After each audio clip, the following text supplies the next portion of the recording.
This is J. Krishnamurti's second public talk in Bombay in 1979.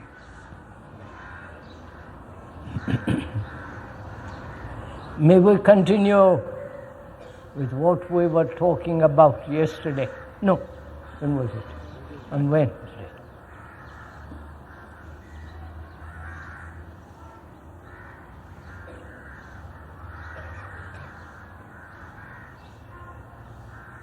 We were saying, remember rightly,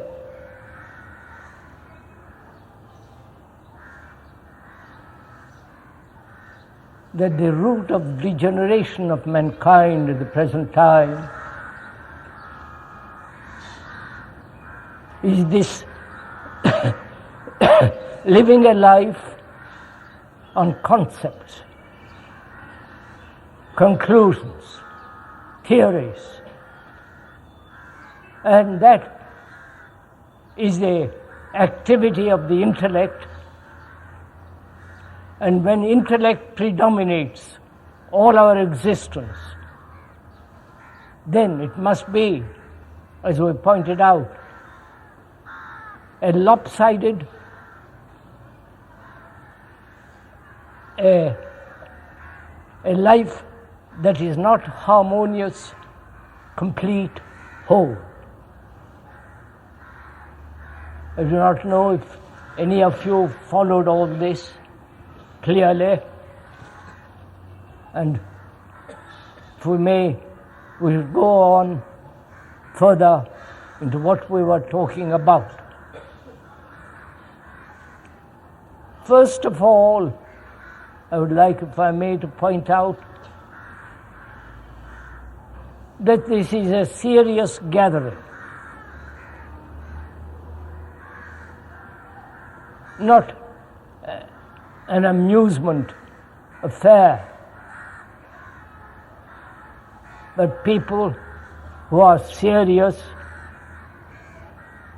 deeply concerned with what is happening outside in the world and in their own lives, their lives of conflict, confusion, misery. And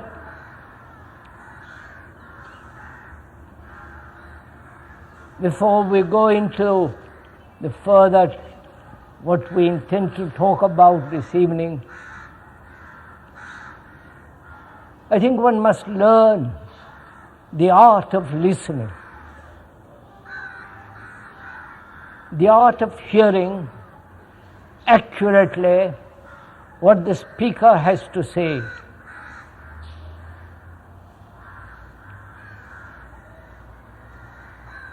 If you do not give complete attention to that hearing,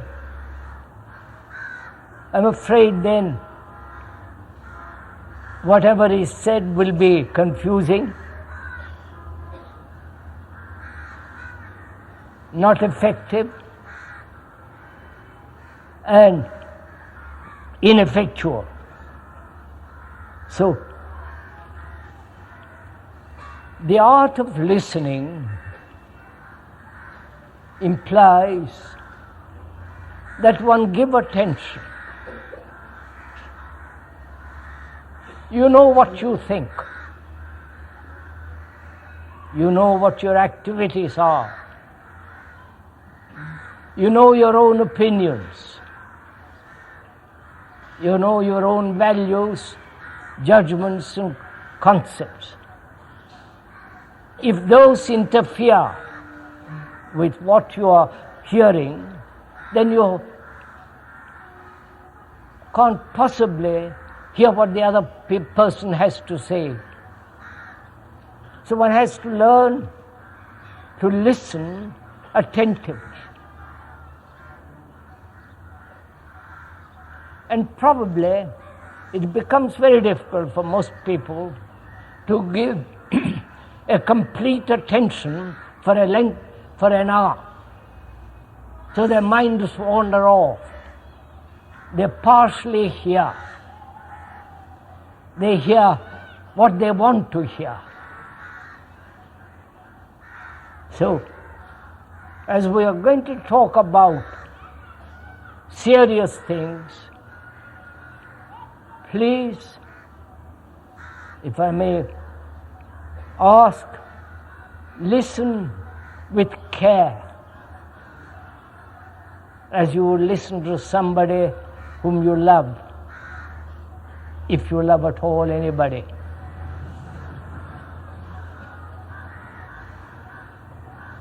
Listen with intention to understand what the other person is saying. Not only listen to the speaker, but in life, to your wife, to your husband, to your children, to listen. Not only with the ear of listening, but also listen beyond the word, which is much more difficult. Because listen so intensely implies that we must both be, the speaker as well as you, on the same level, with the same intensity, at the same time. Otherwise you can't communicate properly. And we're going to talk about so many things this evening. So please learn, if I may respectfully suggest, learn the art of listening. That means putting aside your own opinions, your judgments, your experience, your wishes, your desires, your motives. Just listen happily to somebody who wants to tell you something.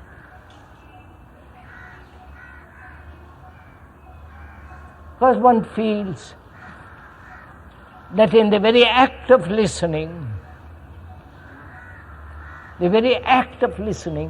brings about a change.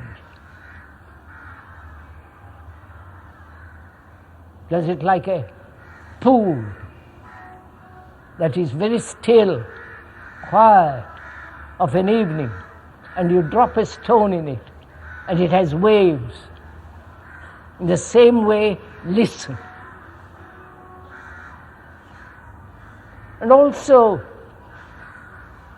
if I may point out, there is also the art of seeing.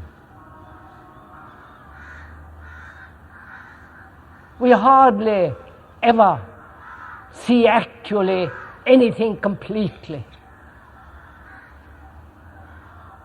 We have visual impressions, casual or deep.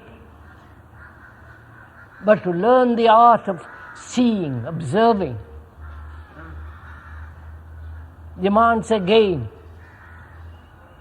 attention. When you attend to something very deeply, you forget about yourselves. You forget about your worries, your problems. Because in that attention, there is no center from which you are attending. I do not know if you have ever done all these things. If you have, then please, this evening, not only listen, but observe your own thoughts, your own feelings, your own impressions, your experiences, and see if they have any validity. And also, there is the art of learning.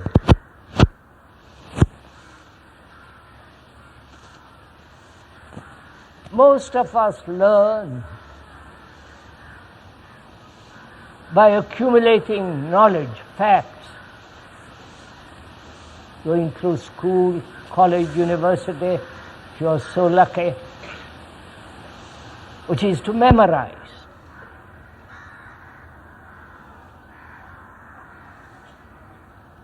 But also there is an art of learning which is not memorizing. That is, that comes about by listening and seeing exactly what is false and what is true. To see the truth in the false, to have an insight into that which is absolutely true.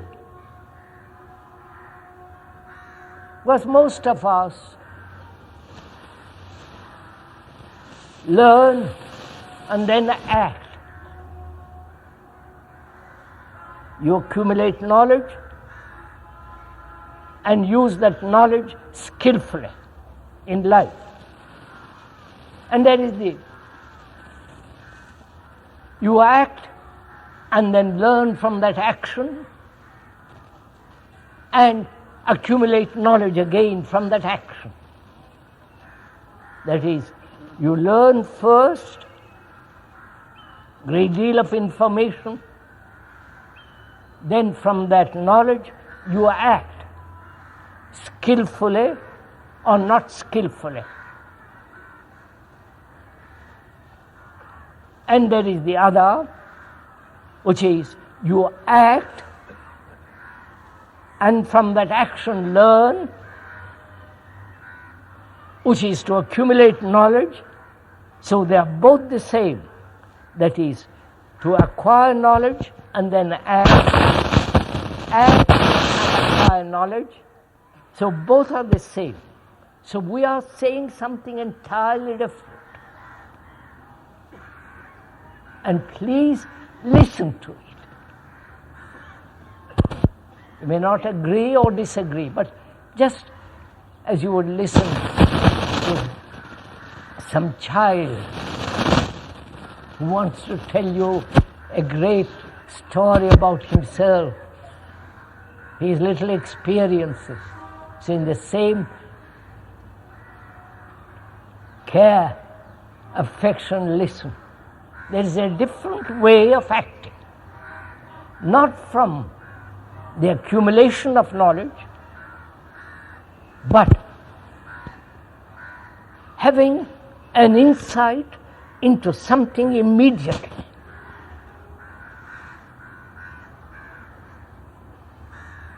That is,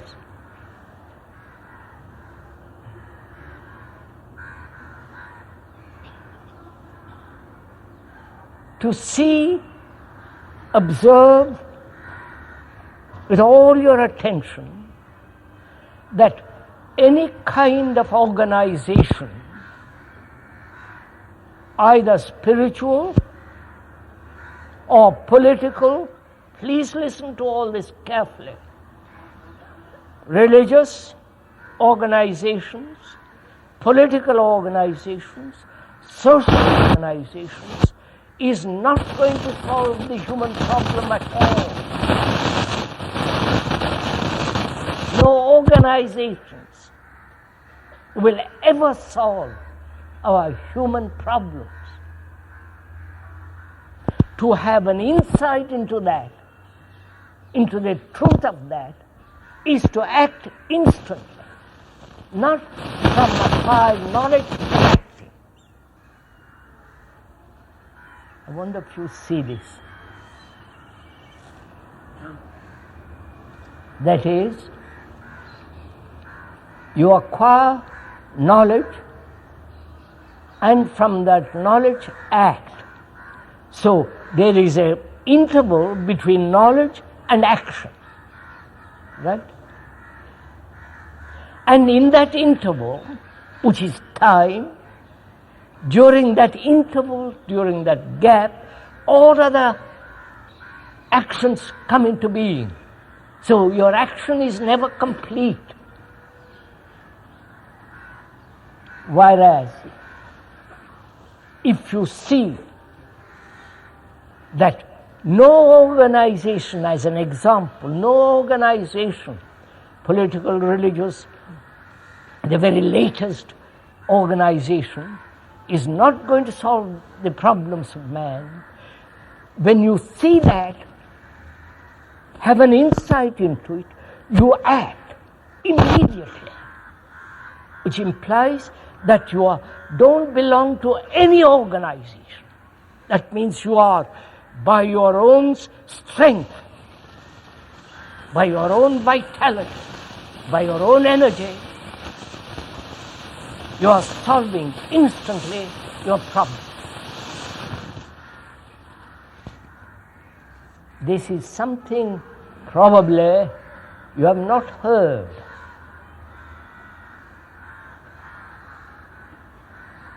Probably you haven't gone into this question of action. Because life is action. Everything that we do implies action. Intellectual, physical, emotional, and so on.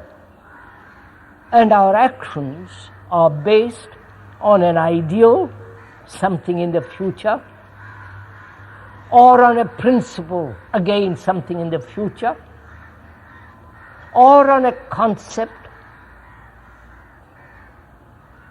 or on some conclusion, which are all the activities of the intellect. And so these actions are never whole, complete. In those actions there are regrets. They bring about confusion, uncertainty. Whereas we are saying to have an insight, to see something instantly and act.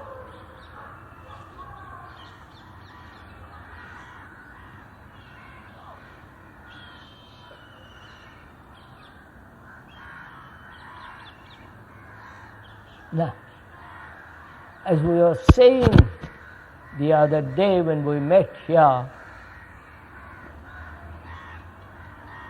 intellect, that is the capacity to reason logically, sanely, is the movement of thought. Intellect is the instrument of thought. Right? And all our life is based on thought. This building is built by thought. The churches are built by thought. And the content of the churches, the temples, the mosques, and so on, are the result of thought.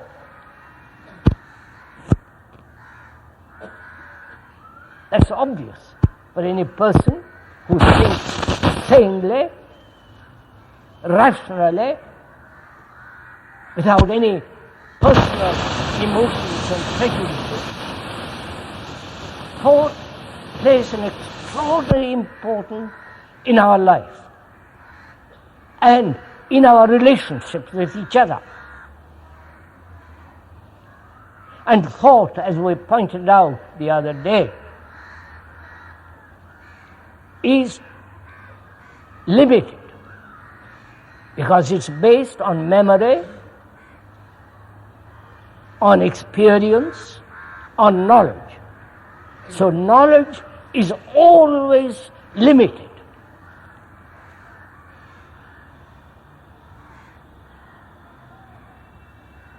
And so thought is limited and fragmented.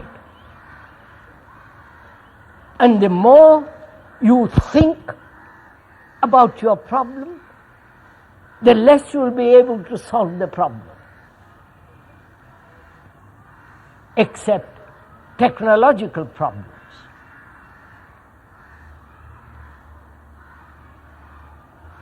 And we are saying it is important to understand the nature of thought and its right place, which is technological knowledge, how to drive a car, to speak English or whatever language one speaks, to go to the office, to do all the technological functional activities demand thought. But thought has no place whatsoever in the psychological field. When thought takes over the psychological field, then trouble begins. This is again, as we have explained very carefully the other time, and we do it now.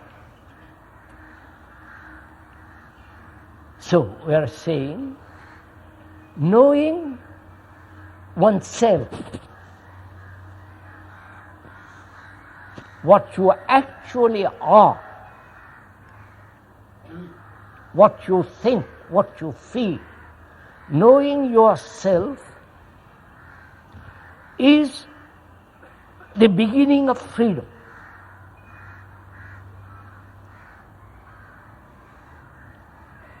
Right? Please understand this, because most of us have never looked at ourselves. You may have looked in the mirror when you are shaving or combing your hair, but we have never inwardly looked at ourselves.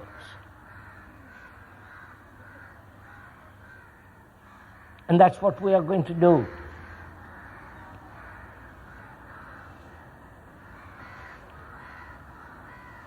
Knowing oneself implies three things.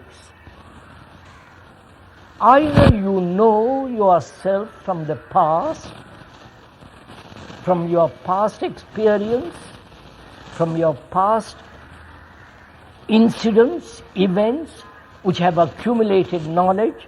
So you say, I am that. I hope you're following all this.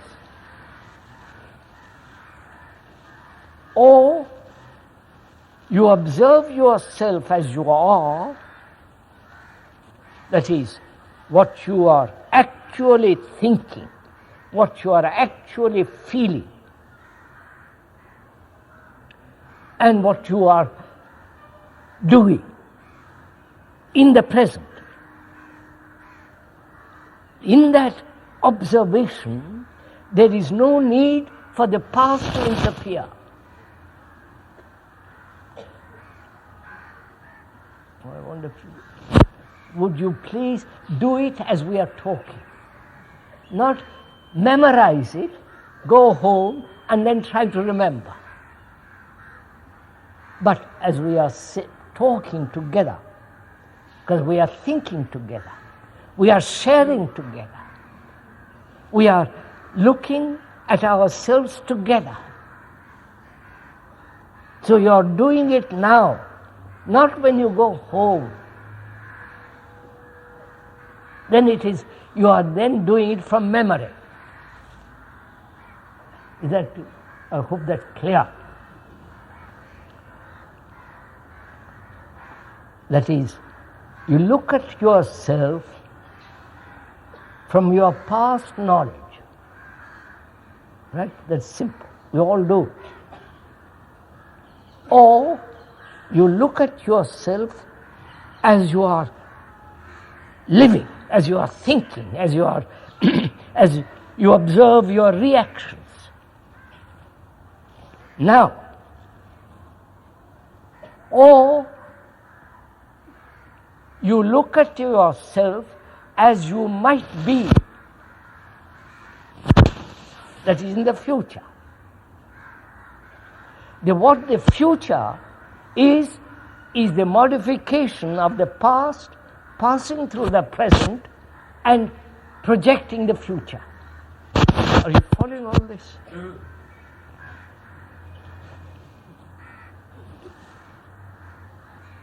Because we are going to inquire into something which you, if you are interested, because this is a part of our life, which is to find out whether it's possible not to waste our energy.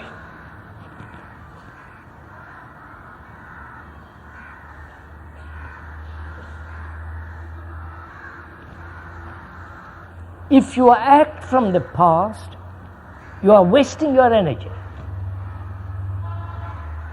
Because you are being conditioned by the past. By the past tells you what to do or what to think. And so there is a wastage of energy because you are not living actually in the present, which is to watch your reactions, your prejudices, your experience actually as you are living now. And you are wasting your energy when you are acting according to a principle, to an ideal, which is a concept of the intellect.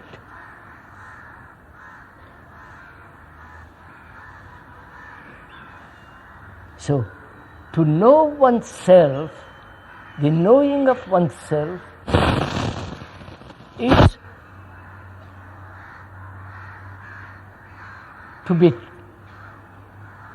aware of the wastage of energy and the summation of energy. I'm going to go into that slowly. The self, the you, is knowledge. Right? When you say I, myself, your selfishness, your all that is based on knowledge. If you have no knowledge, there is no self.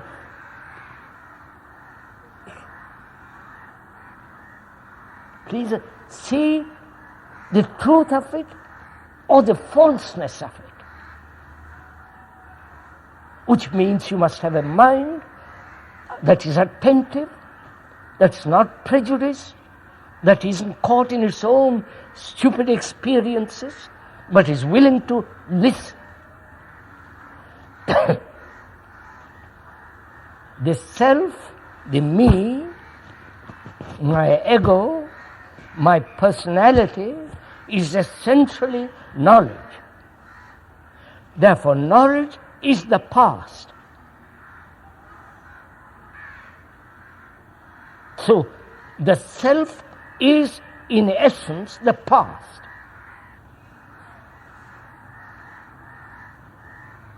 And when you live in the past, as most people do, you are wasting enormous amount of your own energy.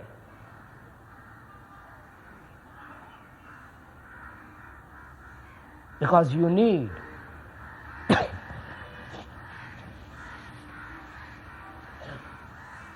all your energy, which is the essence of religion.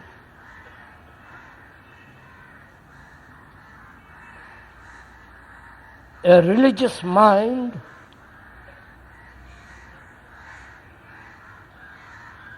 is not caught in any experience, in any belief, in any concept, which are all the activities of the intellect, which is the thought, and thought is memory.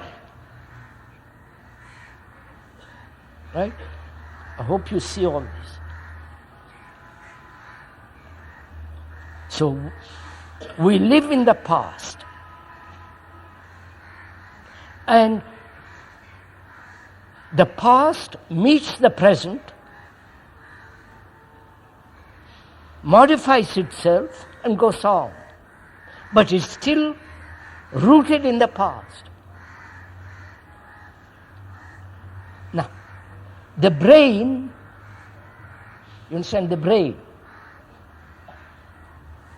is very ancient. Please, I'm going to go into something to give your attention a little bit. If you want me to stop for a while so that you can come back from your wanderings of thought, I'll stop.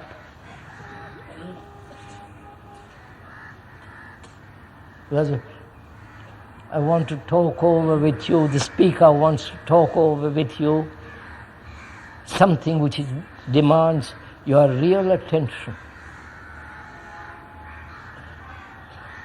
And if you are tired, if your mind is wandering, I'll stop and take a breather and we'll continue.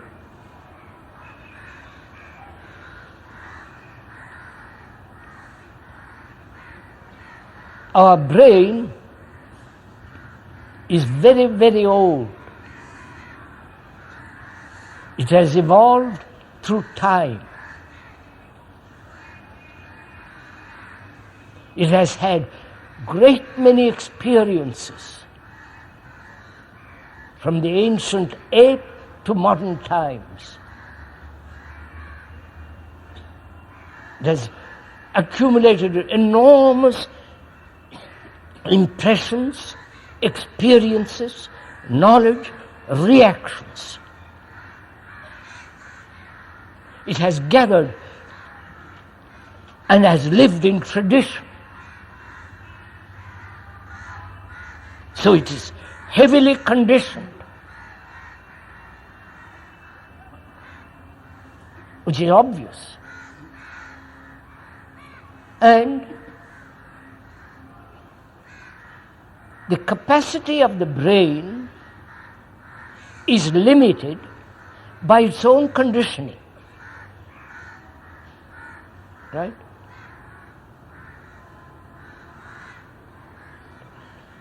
I'm sorry, I'll go on. If you understand, you don't understand, you don't understand. The capacity of the brain is limited by its own conditioning. The conditioning is the result of time. And the brain can only function effectively when it is completely secure. Secure in its relationship with another, intimate or not intimate, secure in ideas,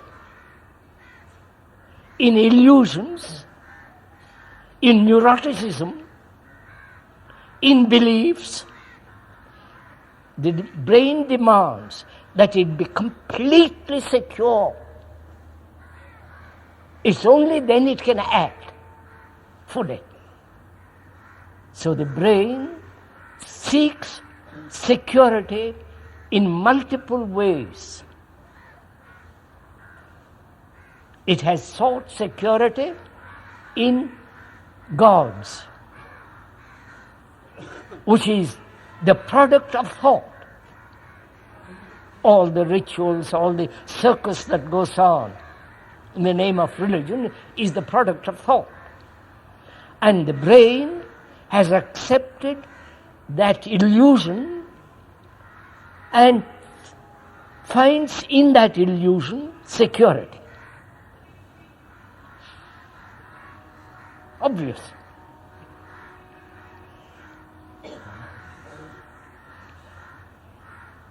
And the brain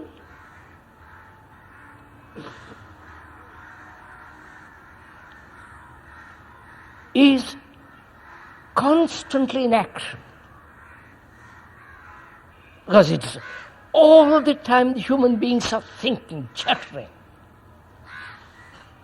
projecting, or involved in some political, religious, personal problems.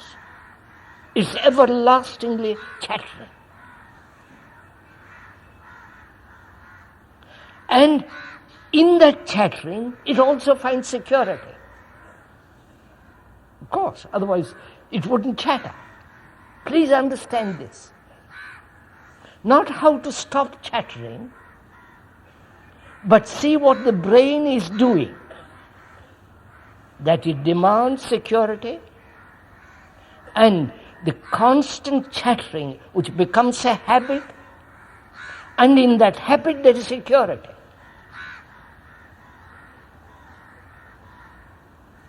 And belonging to a particular group, communist, socialist, this and that, a Hindu, Muslim, living in that limited concept is security.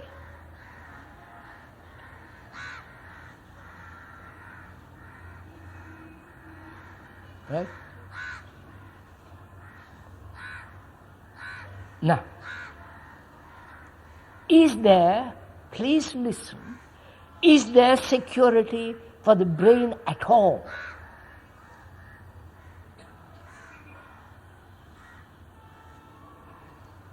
You inquire, you challenge it. Challenge yourself and find out if the brain is only a part of the whole mind. The mind being your sensations, the sensual responses, emotions, the reactions, the intellect, the thought, all that is the mind, the whole mind. And the brain and its activity is part of that mind. And the mind plays an extraordinary importance in our life.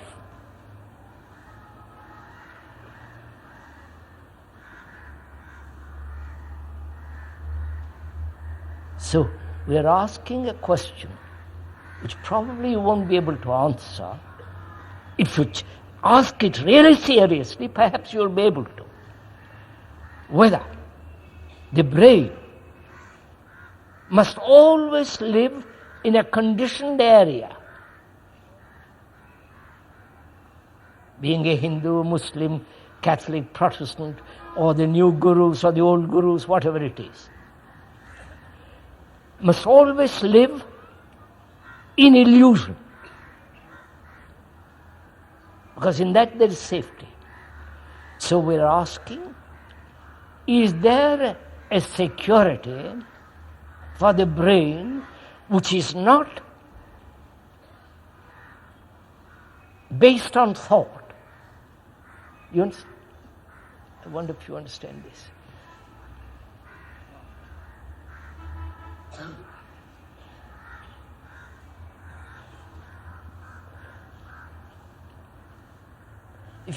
If this is too complex or too subtle, I'll go on to something else. Because you see, you've got brains. They have been misused. The businessman is only concerned with money.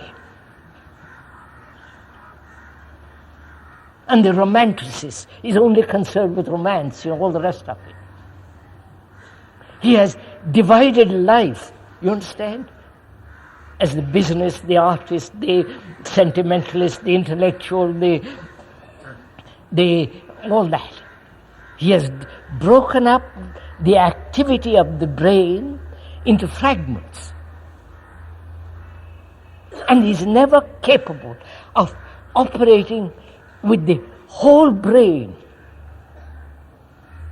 He's only operating, brain is only functioning in a very, very small area of itself. And we are saying there is a possibility of the whole brain acting. Then that action is something entirely different.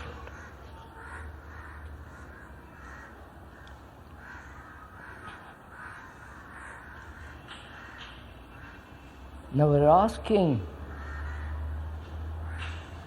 if there is security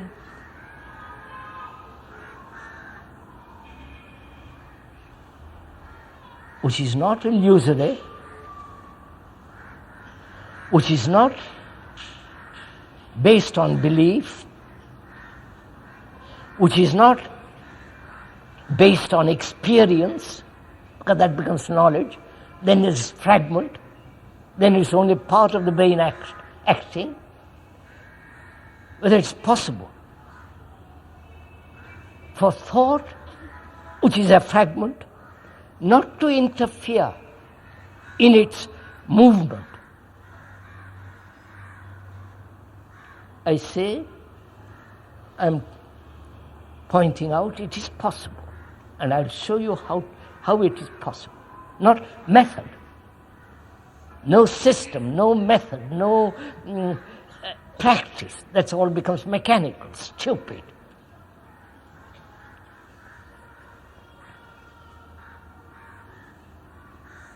Now take one thing.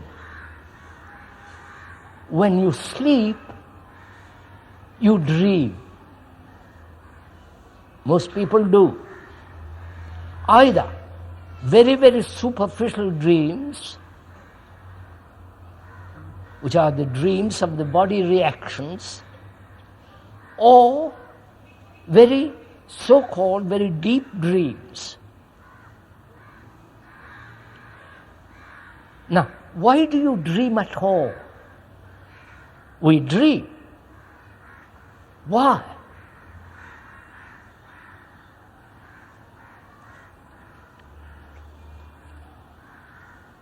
We dream because, if you go into it, investigate into yourself, which is part of self-knowing,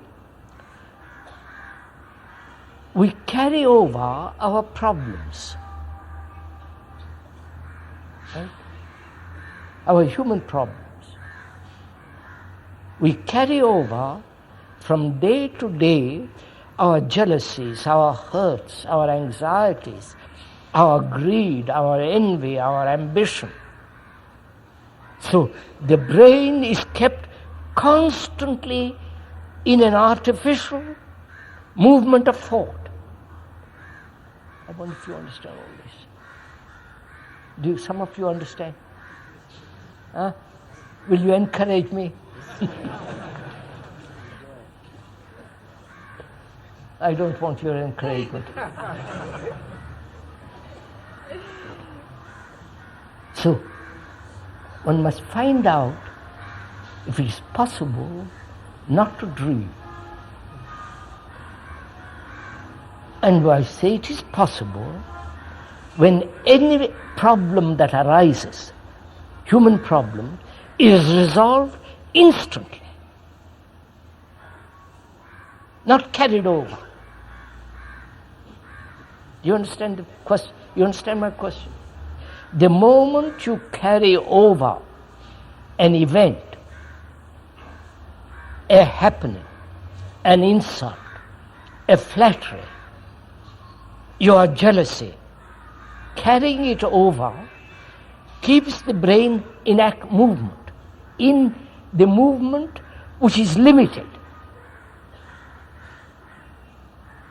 Whereas if you end the problem instantly, you release the artificial activity of thought. You understood some of it? So, you dream because you are not attentive during the day. Right? Attentive to what people say when they insult you, when they praise you, attentive to your immediate, whether it's sexual, other problems, to be attentive. And in that attention, there is an ending to the problem. So, when you sleep, please listen to this. The brain has its own rhythm, its own movement, but not the movement, I call it the artificial movement of thought with all its problems. So when the brain is allowed to function without the interference of thought, it has its own natural rhythm which rejuvenates the brain. The brain then has no pressure. Where there is pressure, there is deterioration. Now, so the brain has its own capacity of being secure in itself when it's freed from all the impositions of thought. Now, one of the factors in self-knowing which makes the brain, distorts the brain, is fear. Now we are at home.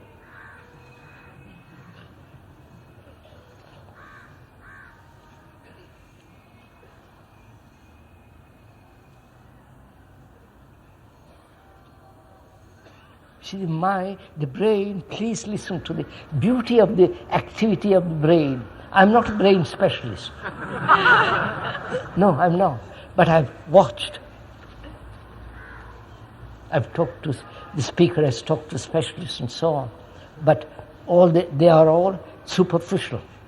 They're all informative. But they have never gone into themselves very deeply.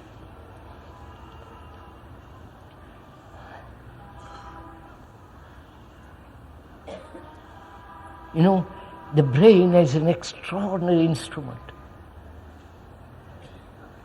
It's so subtle, so quick, so vital, so full of energy. If thought with its fragmentation doesn't impose itself on it. And one of the great pressures which is most destructive for the brain is fear.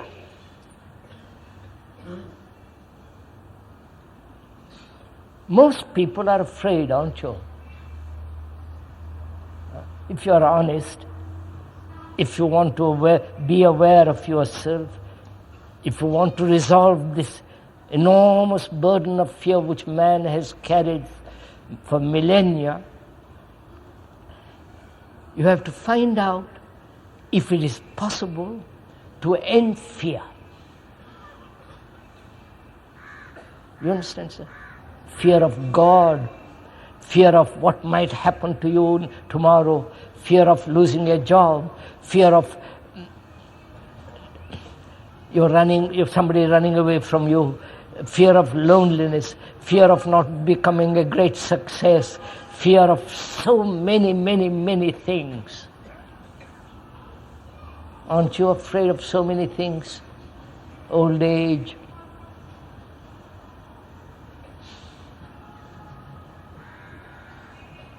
Am I talking to myself?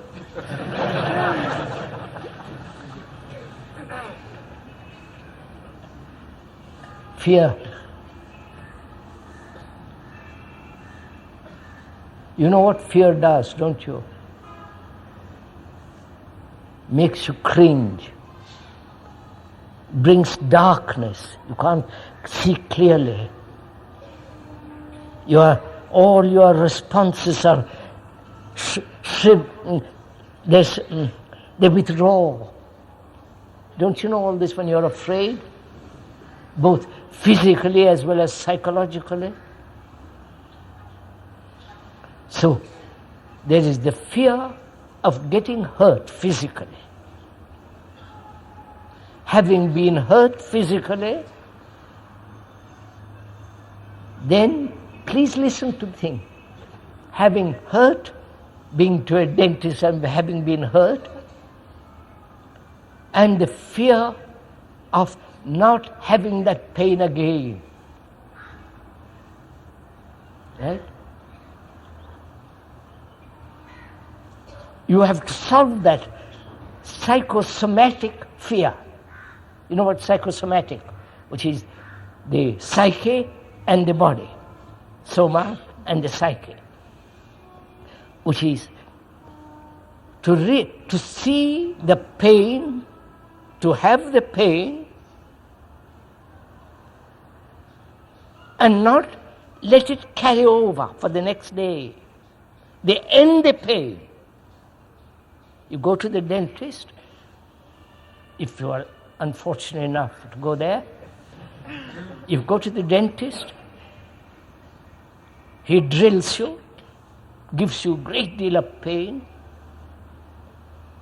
and not register it, not carry it over, end it as you leave the dentist chair finished.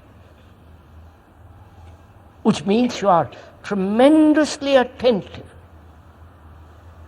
while the drill is going on, and not shrink.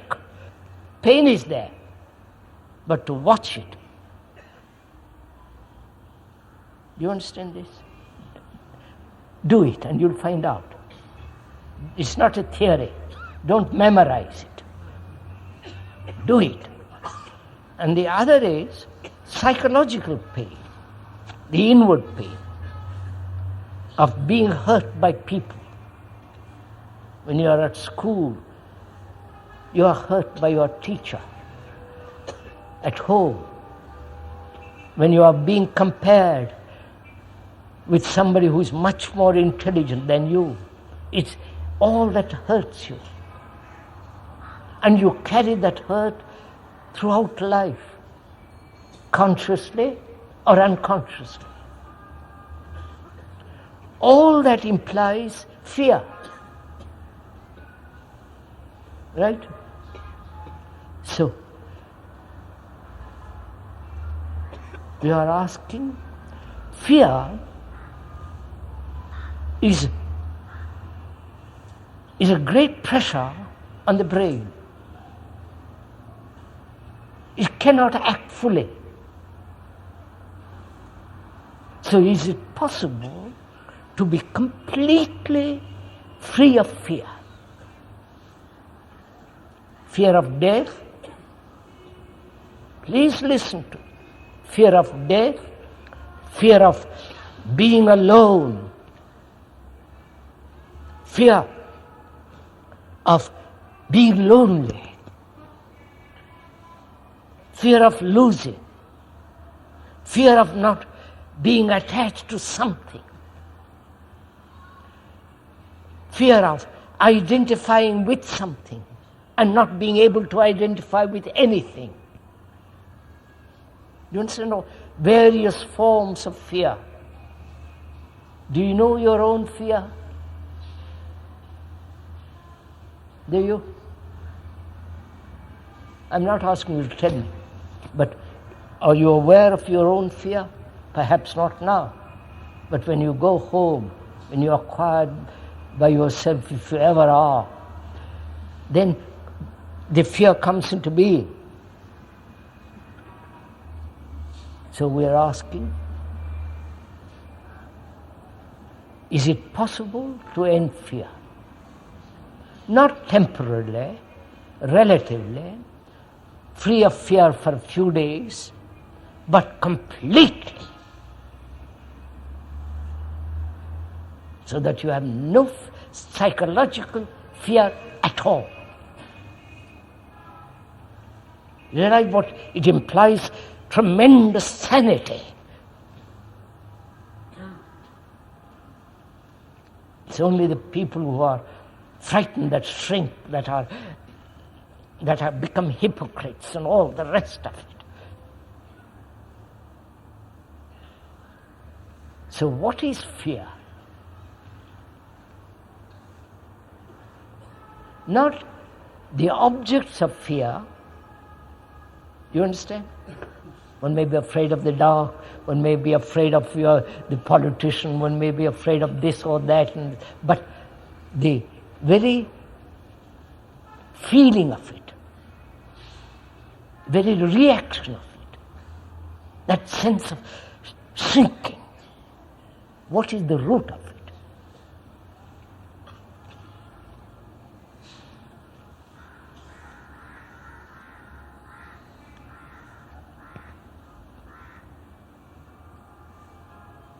The root of it is time.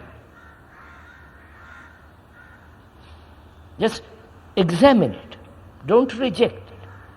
The root of fear is time. Both chronologically as well as psychologically. Right? You have had pain yesterday or a week ago, and you might get it, and you hope you won't get it, and fear. That has taken time. Right? You see that?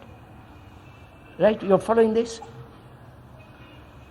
Or you might be afraid of what might happen, which again is in the future, which involves time. You are afraid of death. Again, you are living, but death is far away, which means time. Right? I won't go into more details. It's fairly obvious. Time means fear. Time means movement. Right? From here to go to your home is a movement of time, which covers the distance. Time also implies the interval between the living and the ending. Time is this movement, right? By the clock as well as by thought. That's clear. So, thought is time. Right? No?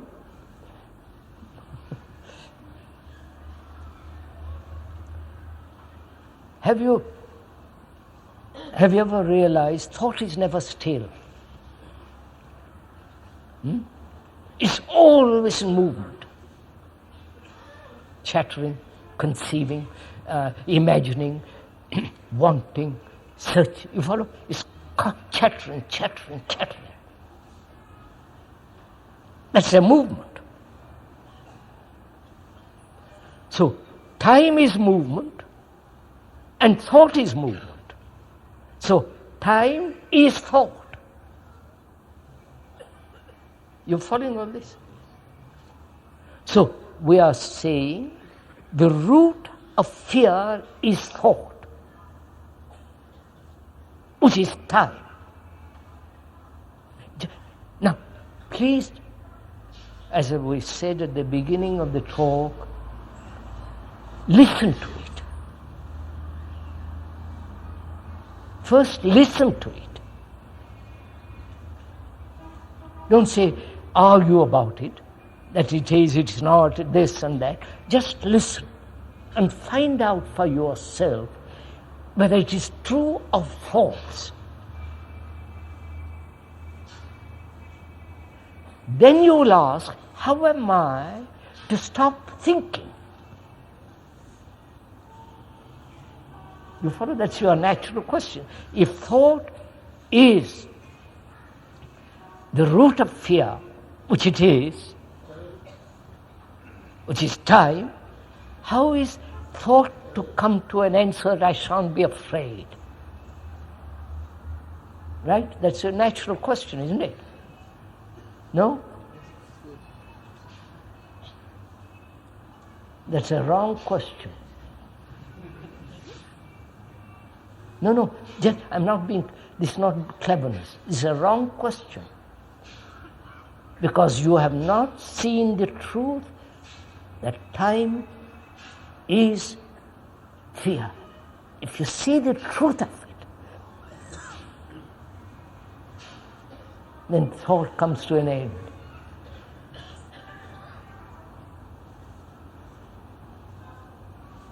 truth is that which is. I won't go into all that.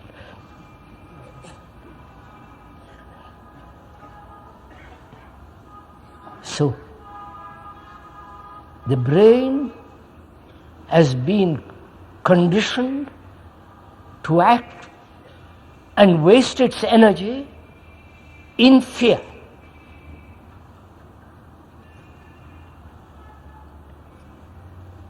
And we are saying, when there is an ending to fear, you are releasing a tremendous energy into the whole structure of the mind.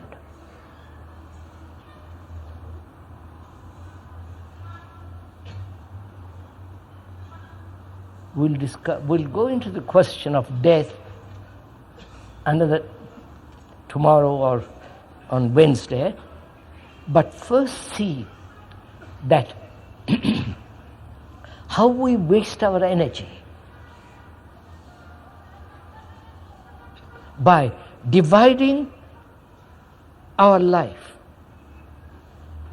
which brings conflict. The businessman entirely concerned with money, money, money, money.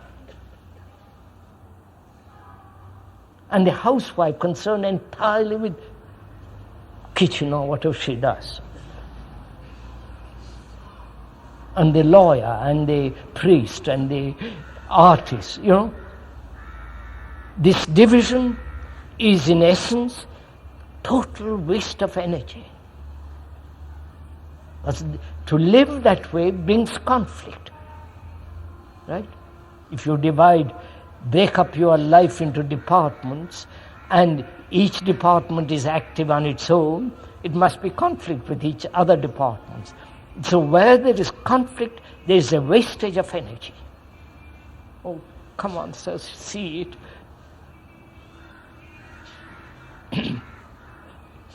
And as we said, religion,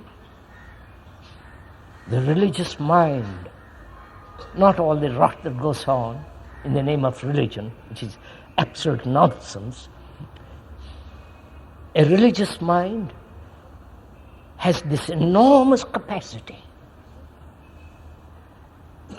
because its brain has its own rhythm and is never under pressure.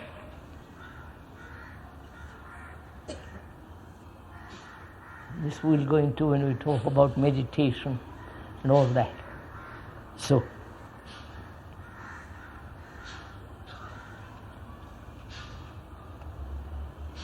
as we live now, our life is conflict. That's so obvious, right? Conflict between you and your wife, your husband, with your children, with your society, with conflict, struggle. And the art of living is to find out whether it's possible to live without a single conflict.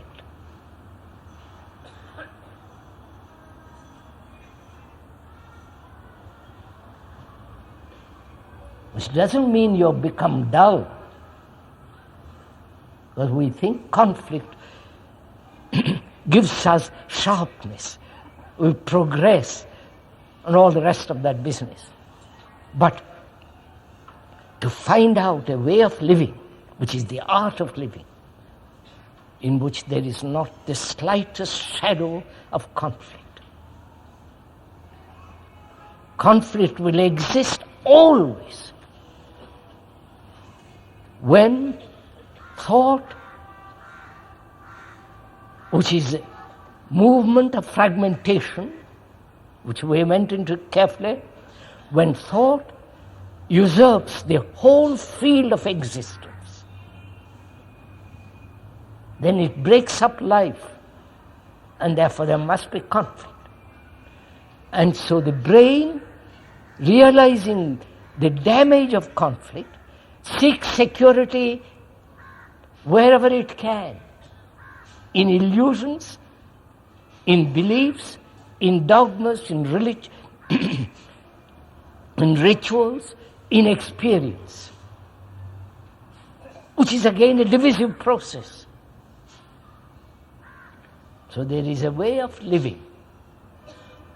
If you are go into yourself very, very deeply, there is a way of living in which there is no conflict, and therefore the brain has its own rhythm, and therefore it has extraordinary capacity.